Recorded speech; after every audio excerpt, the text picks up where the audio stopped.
πάμε να επισκεφτούμε το ιδιαίτερο εκκλησάκι της μεταμόρφωσης του Σωτήρος. Βρίσκεται στην Ανθούπολη, μια συνοικία της Πάτρας, στο βόρειο τμήμα της πόλης. Το εκκλησάκι, που μοιάζει με ρώσικο, είναι μετόχη της Μονής Κυπριανού και Ιουστίνης, που βρίσκεται στη φυλή Αττικής.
Αυτό εδώ είναι το εκκλησάκι της Αναλήψεως του Σωτήρος στην Ανθούπολη, με ρώσικη τεχνοτροπία και ο ρώσικος ορθόδοξος σταυρός στην κορυφή. Έχει λίγο ανηφόρητσα να ανεβείς, αλλά είναι σχετικά κοντά.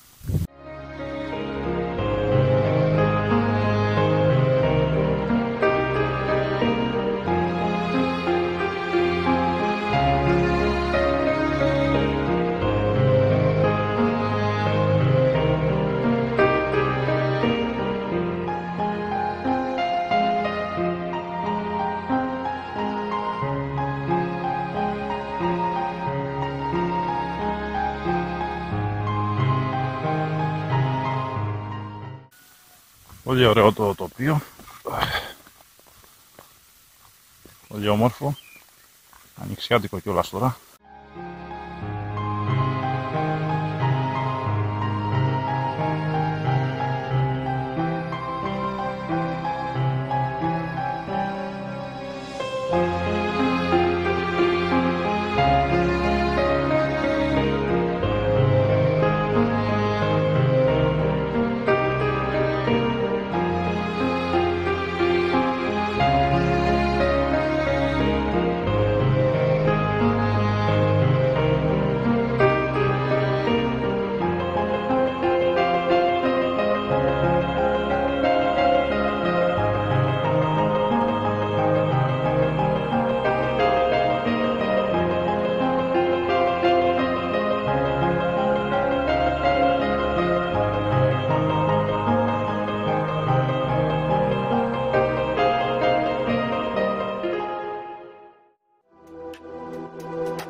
Συνεχίζουμε τώρα για το γήπεδο της Ανθούπολης, όπου από εκεί θα κάνουμε μία πτήση για να δούμε ένα άλλο κοντινό εκκλησάκι του Τιμίου Σταυρού.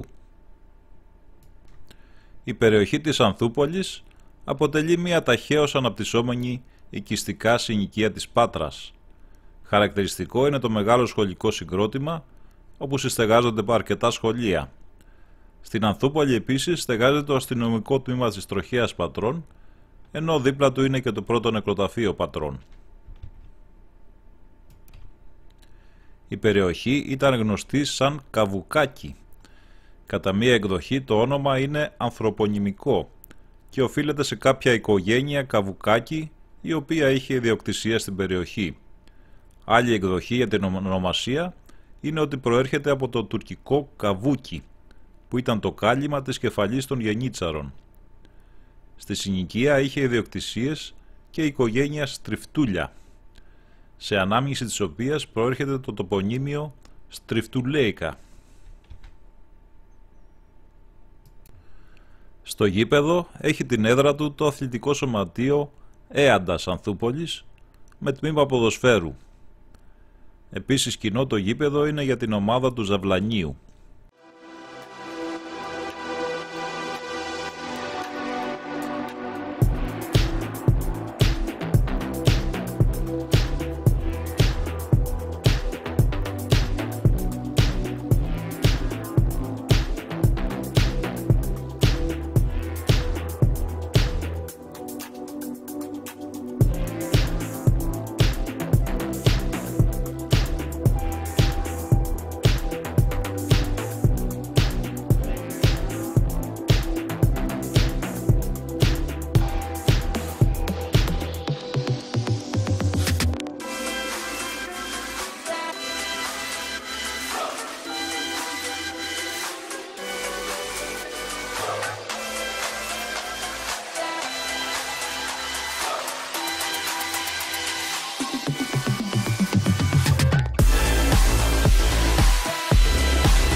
Πάμε τώρα να βγούμε στην οδό Πανεπιστημίου, περνώντας δίπλα από το μεγάλο πρώτο νεκροταφείο της Πάτρας. Είχε και τα καλά της η καραντίνα, μας έκανε να εξερευνήσουμε μέρη κοντινά σε εμάς, που σε άλλες συνθήκες δεν θα τα είχαμε δει. Και φυσικά το ποδήλατο είχε και αυτό την τιμητική του.